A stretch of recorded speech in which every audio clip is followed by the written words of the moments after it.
আজকে বাংলাদেশ নির্বাচন কমিশন থেকে কার্ড পাঠিয়েছে সাংবাদিক হিসেবে ভোট কেন্দ্রগুলো কভার করার জন্য যে কার্ডটা হয়, তো ওটা পেয়ে আমার মনে হলো সাংবাদিক হিসেবে তো কভার করব, কিন্তু ভোটটা দিব কিভাবে? ধরো আমাদের সময়, মানে আগে, তোমরা তো নতুন প্রজন্ম, আমাদের সময় যেটা হতো, প্রার্থীরা প্রচার চালাতো, প্রার্থীদের সমর্থকরা আসতো, তারা এসে বাসায় একটা স্লিপ দিয়ে যেত। ভোটার স্লিপের কথা বলছেন? হ্যাঁ হ্যাঁ, আচ্ছা, ভোটার এবার স্লিপ, এটা ওই যে কিন্তু আরো সহজ। সিস্টেমটা হচ্ছে কি, আপনার নির্বাচন কমিশন থেকে আজকে গতকালকে একটা অ্যাপস লঞ্চ করেছে, সেটা হচ্ছে স্মার্ট ইলেকশন ম্যানেজমেন্ট বিডি। ওই অ্যাপসের ভিতরে গিয়ে আপনার ভোটার তালিকা, তারপরে আপনার ওই আসনে কতজন ভোটার আছে, আপনার ভোটার নাম্বার, আপনি কোন কেন্দ্রে ভোট দিবেন, একেবারে বিস্তারিত সবকিছু আচ্ছা এখানে আচ্ছা, আছে। আমার যেটা সবচেয়ে গুরুত্বপূর্ণ ছিল আচ্ছা, যে কোন কেন্দ্রে যাবার আমার ভোটার নাম্বার কত, আমি আপনাকে কিভাবে দেখাই। করে একটু আচ্ছা, দেখাও। ওকে। তোমার কাছে কি তোমার এনআইডি আছে নাকি আমার হ্যাঁ, আমার এনআইডি এনআইডি দিব? আছে, আমার তোমার কাছে পকেট এনআইডি থেকে আছে? বের করে আচ্ছা, নেই। তাহলে তোমার এনআইডিটা দিয়ে হ্যাঁ, আমি ঢুকে আমার জেলারটা একটু দেখাচ্ছি, দেখি তাহলে বিস্তারিত কিভাবে। আপনি বুঝতে পারবেন। একবার দেখলে আমার মনে হয় আমি বুঝতে পারবো। প্রথমে হচ্ছে প্লে স্টোরে যাবেন, যাওয়ার পরে এখানে স্মার্ট ইলেকশন। এটা বোধহয় মোবাইলের অ্যাপ না? হ্যাঁ, আমি কি মোবাইলের। ডেস্কটপে পাবো বা না কম্পিউটারে না, পাবো? কম্পিউটারে পাওয়া যাবে না, পাওয়া এটা যাবে, শুধু মোবাইলেই হবে। ফোনে। এবং হচ্ছে অ্যাপল স্টোর যেটা আছে, ওই অ্যাপল স্টোরে গিয়ে তারপর ওইখান থেকে গুগল প্লে স্টোরে পাওয়া যাবে না? আমরা তো ব্যবহার করি বেশি। গুগল প্লে স্টোর এবং অ্যাপল দুটার জন্য আর কি। আচ্ছা, এখানে smart election BD management BD নামে ক্লিক করলে ওই অ্যাপসটা আসবে। আমার এখানে তো আগে ডাউনলোড করা ছিল, তারপর আচ্ছা, এটা ওপেন তুমি করে অলরেডি জেনে গেছো তোমার হ্যাঁ। ভোটার নম্বর এবং কেন্দ্র? হ্যাঁ, এখানে দুটো অপশন থাকে, তফসিল ঘোষণার নির্বাচন সমূহ, মানে তফসিল ঘোষিত নির্বাচন সমূহ, আর একটা হচ্ছে পূর্বে যে নির্বাচনগুলো হয়ে গেছে সেগুলা। আচ্ছা, ওই যে 12, 11, 10 এই নির্বাচনগুলো। তো আমাদের যেহেতু এখন ঘোষিত নির্বাচন হচ্ছে ত্রয়োদশ জাতীয় সংসদ নির্বাচন, আমরা এখানে ক্লিক করব। করার পরে এখানে প্রথমে থাকবে হচ্ছে আমি এই নির্বাচনে ভোটার কিনা, আমার তথ্যগুলো সঠিক আছে কিনা, সেখানে একটা অপশন থাকে, ওইটাতে বিস্তারিত ক্লিক করার পরে ভোটার নাম্বার এবং জন্ম তারিখ, মানে হচ্ছে আমার এনআইডি কার্ড অথবা স্মার্ট কার্ডের নাম্বার আর হচ্ছে জন্ম তারিখ দেওয়ার পরে আমার ভোটার আইডি কার্ডের আমার যত বিস্তারিত তথ্য আছে সেগুলো সামনে চলে আসবে। তার মানে আমার মূল জিনিসটা লাগছে আসলে এনআইডি রে, কারণ জন্ম তারিখ সব তো এনআইডির মধ্যেই থাকে। হ্যাঁ। আর তারপরে হচ্ছে অপশন হচ্ছে একটা বিভাগ, এই বিভাগগুলোতে প্রথমে আপনি যেই বিভাগের, আপনি যদি ঢাকায়ও থাকেন, আপনি ভোটার হচ্ছেন, ফর এক্সাম্পল আমি আমার কথাই বলি, আমার বাড়ি হচ্ছে বরিশাল বিভাগে। তো আমি বরিশাল বিভাগে এখানে ক্লিক করব। ক্লিক করার পরে এখানে বরিশালের যে আসনগুলো আছে, মানে বরিশাল জেলার যে আসনগুলো আছে, ওই আসনগুলো আমাকে দেখাচ্ছে, যেমন বরিশাল 1, বরিশাল 2, বরিশাল 3, এভাবে সিরিয়ালি দেখাচ্ছে। কিন্তু আমার তো বরিশালে, আমার বরিশাল ভোলা জেলাতে আমার বাসা। তখন এখানে আরেকটা অপশন আছে, সেখানে ক্লিক করলে এরকম জেলা দেখাবে। আরেকটা অপশন মানে ওই অপশনের নামটা কি?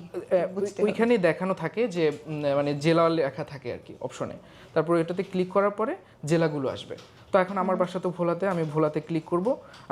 আমি হচ্ছে ভোলা 3 আসন, যেটা ওই আসনের ভোটার, সেক্ষেত্রে আমি এখানে ভোলা 3-এ ক্লিক করব।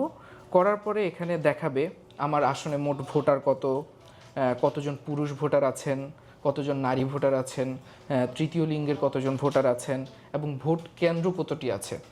সবচেয়ে মজার যে বিষয়টি আমার এখানে লেগেছে সেটা হচ্ছে আমার আসলে কতজন প্রার্থী আছেন এবং তাদের মার্কা কি, এবং এই নির্বাচনে তাদের হলফনামা, আয়কর রিটার্ন, তারপরে হচ্ছে কে কত টাকা ব্যয় করেছেন নির্বাচন বাবদ, এই সকল তথ্যগুলো থাকে। আচ্ছা, একেবারে বিস্তারিত জানিয়ে দিচ্ছে তোমাকে তোমার আসনের। হ্যাঁ, এই তথ্যগুলো থাকবে। আর সবচেয়ে ইন্টারেস্টিং যেটা, যে কারণে এই অ্যাপসটা আর কি, যে আমি যে কেন্দ্রে ভোট দিব, আগে যে আপনি যেটা বললেন যে আপনাদের সময় ছিল স্লিপ দিত, বাট এখন সেই সিস্টেম নাই, এখন সহজে পাওয়া যাবে। আরেকটা অপশন আছে সার্চ বাটন, সেটাতে হচ্ছে ভোট কেন্দ্র খুঁজুন, এটা থাকবে। ওখানে গিয়ে আপনার ভোটার নাম্বার, যেমন আমি যদি দেই, আমার ভোটার নাম্বার হচ্ছে, ভোটার নাম্বার না, তোমার এনআইডি নাম্বার বোধহয় না? এনআইডি নাম্বার এটাকেই এখানে কিন্তু ভোটার নাম্বার হিসেবে দেখাবে আবার। আচ্ছা, ওটাই ভোটার নাম্বার? হ্যাঁ, ওইটাই ভোটার NID নাম্বার হয়েছে, এনআইডি নাম্বারটা। তো এখন আমার জন্ম তারিখটা দেব, দেওয়ার সাথে জন্ম তারিখ এবং হচ্ছে সাল দেওয়ার সাথে সাথেই আমার যে আসন, সেই আসনে আমি কোন কেন্দ্রে গিয়ে ভোট দিব, সেই কেন্দ্রের গুগল লোকেশন সহ আমার এখানে ছবি সহ দেখাবে।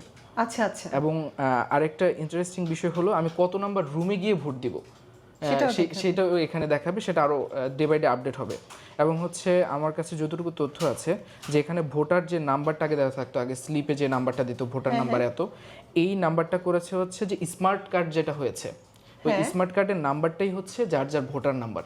এই আচ্ছা নির্বাচনে। আচ্ছা, স্মার্ট কার্ডের নাম্বারই হচ্ছে আমাদের actual voter number. Voter number আর কি। তার মানে এই অ্যাপ থেকে আমি যেটা পাবো সেটা হচ্ছে আমার ভোট কেন্দ্রটা ভোট কোথায়, কেন্দ্রটা কোথায়, কোন রুমে যাব বা এক্সাক্ট ওই লোকেশনটা একেবারে আমি পাবো। বিস্তারিত তথ্য পাওয়া যাবে। আবার সবচেয়ে মজার যে বিষয়টা, আগে আমরা তো মানে নির্বাচন শেষ হতো, তারপরে ব্যালট পেপার, ব্যালট বক্স হচ্ছে একটা কেন্দ্রে নিয়ে সেখানে গণনা করা হতো বা সেন্ট্রালে নেওয়া হতো। এবার সেটা হবে হচ্ছে এই অ্যাপসেই দেখাবে যে কোন আসনে কতটুকু পর্যন্ত, কতক্ষণ পর্যন্ত ভোট গণনা চলতেছে বা আর কত সময় লাগবে, এবং বিস্তারিত ফলাফল এই অ্যাপসেই দেখানো হবে আর কি, একেবারে বিস্তারিত। সবকিছু এখান থেকেই জানা যাবে। জানা যাবে। মানে ভোটের আগে তুমি বলছিলা যে তফসিল থেকে শুরু করে একেবারে প্রার্থীদের হলফনামা, হলফনামা থেকে ভোটার সবকিছু। সংখ্যা থেকে শুরু করে একদম ফলাফল পর্যন্ত, শেষ পর্যন্ত একেবারে সবকিছুই এই এক অ্যাপেই হয়ে যাবে। এক অ্যাপেই পাওয়া যাবে। আরে তাড়াতাড়ি এই অ্যাপটা ডাউনলোড করি, মানে এ তো খুব জরুরি জিনিস, এখনই প্রয়োজন। প্লে স্টোরে লাগবে, প্লে স্টোরে গিয়ে লাগবে শুধু আমার এনআইডিটা এনআইডি কার্ড আর আর জন্ম তারিখ। এনআইডিতে তো জন্ম নাম্বার থাকে। ও, তোমাকে অনেক ধন্যবাদ, একটা বড় চিন্তা থেকে তুমি আমাকে বাঁচালা, কারণ এবছর ভোট তো আমাদের দিতেই হতো। অবশ্যই আপু।